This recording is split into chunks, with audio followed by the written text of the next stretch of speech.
Hey, hi, this is Amit from E1 Solutions.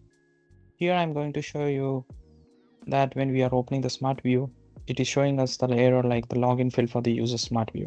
Likely exactly you can see on my screen. When I'm opening the SmartView, this is what it is showing us, and it opens it and shows you nothing.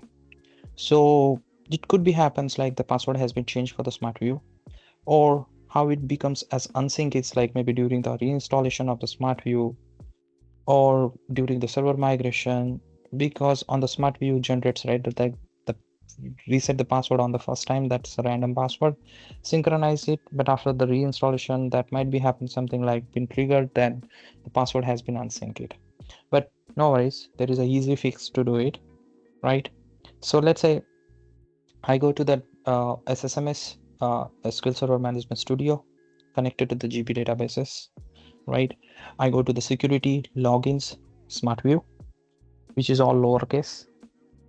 I just double click it, opens it, and I said there's something that is simple that I'm aware of it. And that's it for the SmartView. And then the step 2 is to go to the Dynamics GP tools, SmartView Setup, and I will set up the same password, sync it, and let me open the SmartView. That's the what I wanted. There you go. Thank you.